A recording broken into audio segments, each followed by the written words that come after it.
Welcome back, America on Fridays. This is my want. I try and gather in a couple of smart folks from around the D.C. and New York worlds to go back over the weekend review. One of those is Charles C.W. Cook. He is the senior writer for National Review. He's a frequent contributor to the Editor's News podcast, and he is the host of his own podcast, the Charles C.W. Cook podcast, which is among the more eclectic podcasts out there, Charles. I think you do mix it up a lot.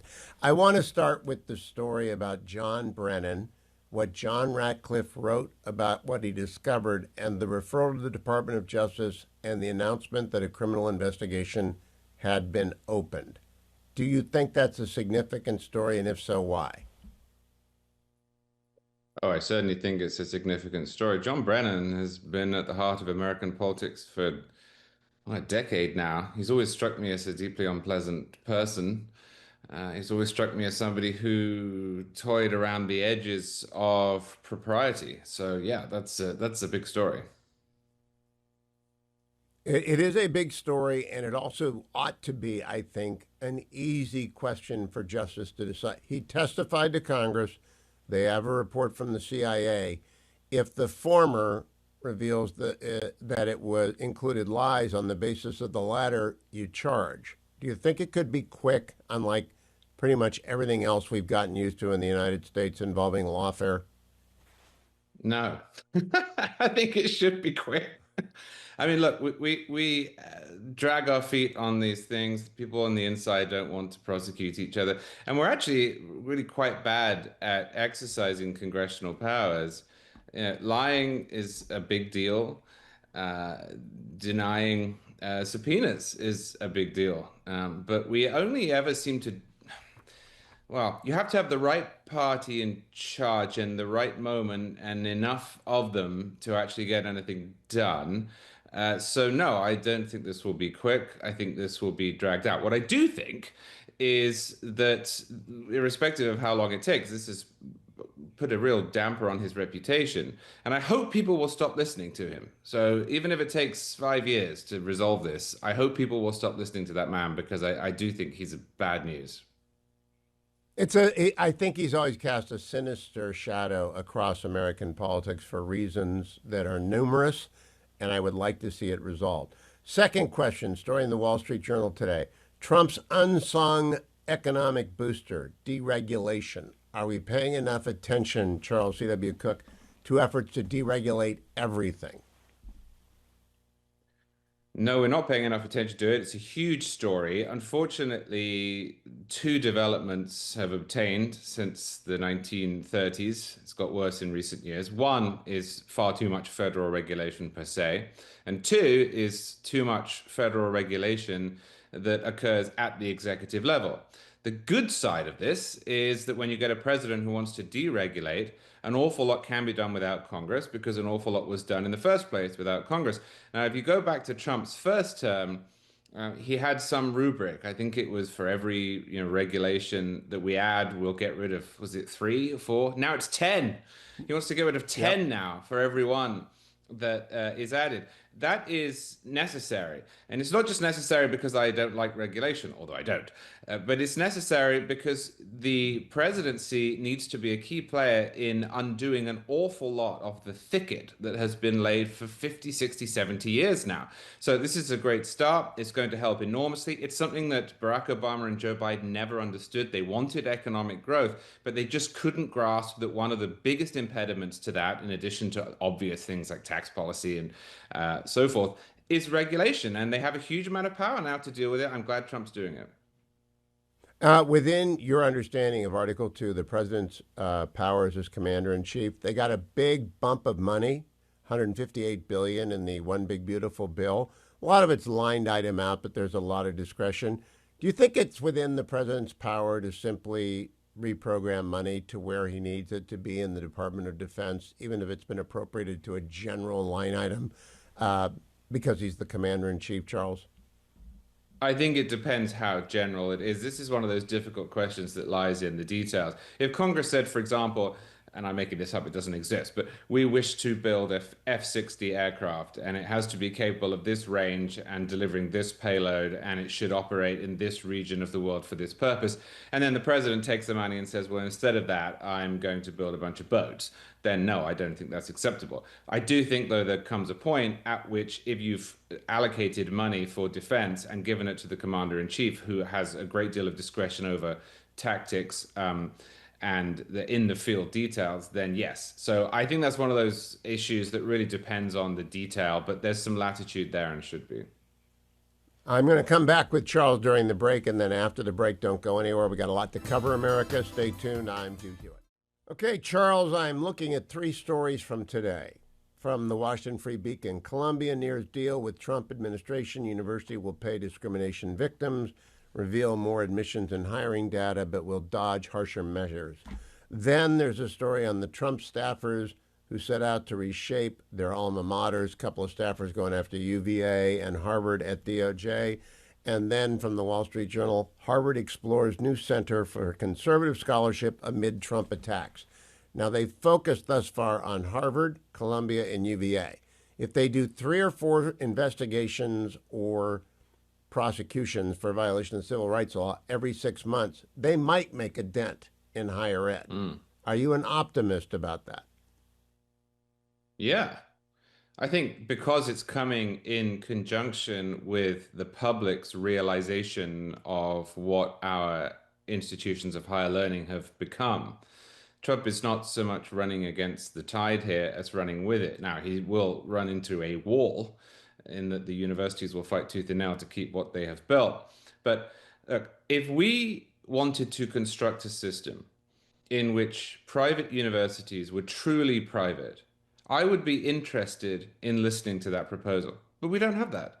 And since 1964, and then with the subsequent amendments, we have exercised as a nation a great amount of control over our universities if they took a single cent of public money. You do have exceptions, Hillsdale, for example. The idea that this can only be wielded by Democratic presidents with their particular, and I think often wrong, interpretation of civil rights law is absolutely bizarre. You hear this all the time from progressives. Oh, how dare he go after this private institution? Don't give me that. They've been doing this for years with these universities. You finally have a president who is willing to stand up for the real interpretation of civil rights laws in many cases. And they hate it, but they should hate it. So I think he's going to find it difficult because they will fight tooth and nail. But I think, yeah, he should keep going. He'll make a dent. He's got the public behind him. I don't think people want Harvard or Columbia to behave the way that they do. Now, Neil Ferguson out at Stanford doubts whether the Harvard approach to trying to create their own Hoover institution will work. He thinks it'll be segregated, a sort of apartheid for the conservatives. Anything is better than what they've got. Now, you're an Oxbridge guy. I'm a Harvard guy. I went there when it was normal. Now it's a left-wing indoctrination center. I don't know what's happened at Oxbridge. I'm not optimistic that they can reverse this without a whole of university approach. A minute, Charles, till we come back on. Do you think they can get it done if there's the will to really make them genuinely diverse? Well, I think it's a matter of starting where you are and looking for modest improvement and then working from there. So I think the way you put it was right. I think if they keep firing away, they will make a small improvement.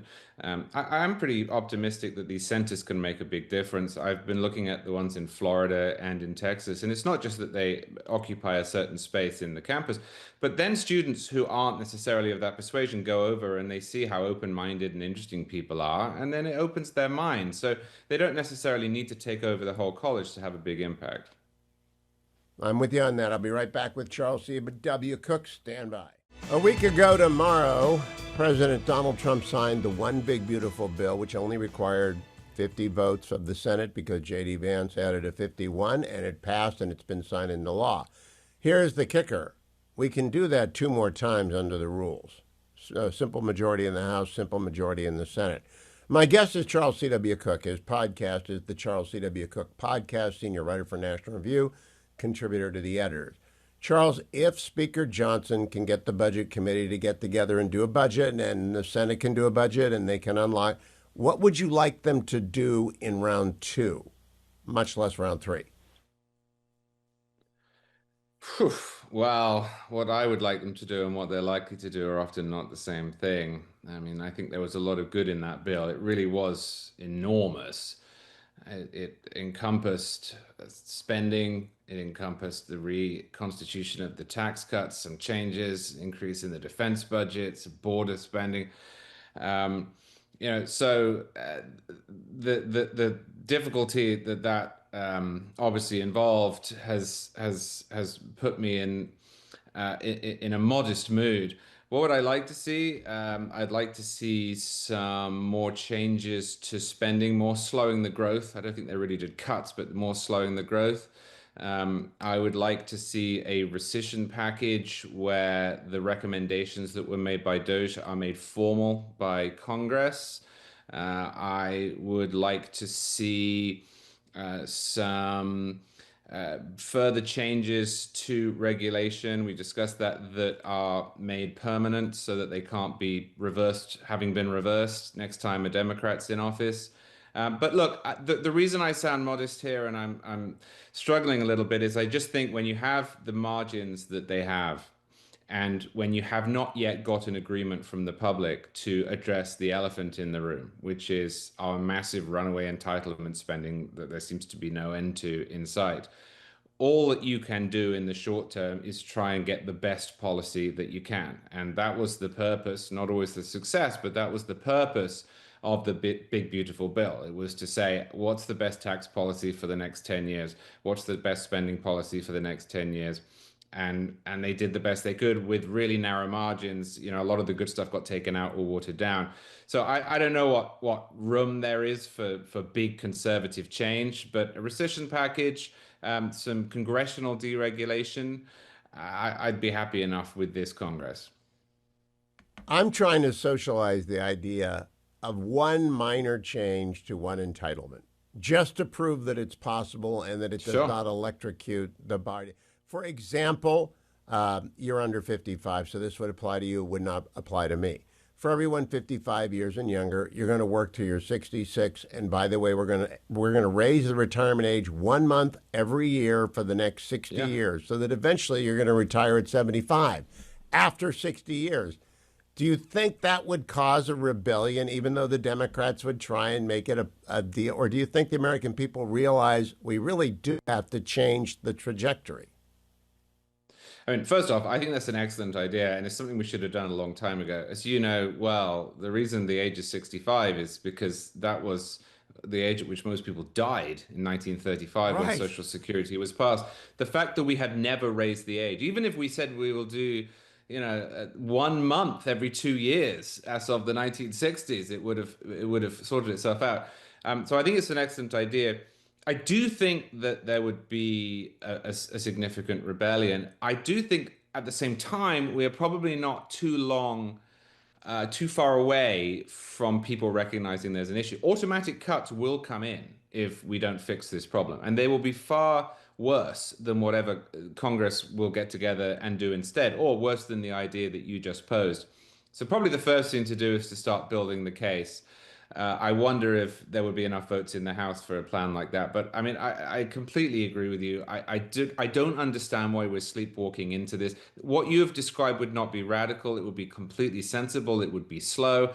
I know a lot of people of my age, I'm just about 40, who don't think they're getting any Social Security anyway. They just say this as a matter of course. Well, I'll never see it.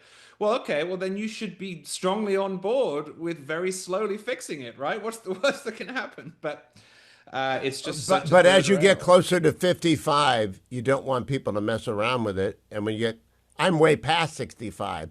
I don't want them to change it. I put all my money in. But if they had Yeah. begun 30 years ago, like we did with the federal pension system, to move it from a guaranteed contribution to from guaranteed benefit, the change would be over. You know, long, slow change is a wonderful thing. It's like compound interest. Yeah. It's just that Well, I think. and I don't want to pay the Go ahead. taxes either. I mean, that's the thing, right? Is that I agree with you. People don't want the change. They don't want it to go up from 55. But if you look at how much tax would need to be paid to make it solvent, people don't want to do that either. So they're going to have to choose one. Or faced bond vigilantes. And I've been trying to talk a lot about that. And I don't really think Americans know enough or worry enough about that? Do you think they know what that is? And it happened in London to Liz Truss. It can happen to us.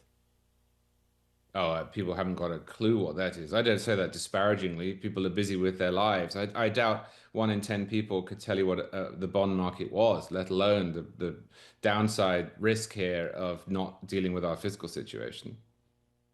It is enormous. Charles C.W. Cook, thank you for joining me. Follow him on X at Charles C.W. Cook. Sign up to like and follow the Charles C.W. Cook podcast, as well as National Review. The editors, always entertaining, always a diverse group of people talking about a lot of different things. Thank you, Charles.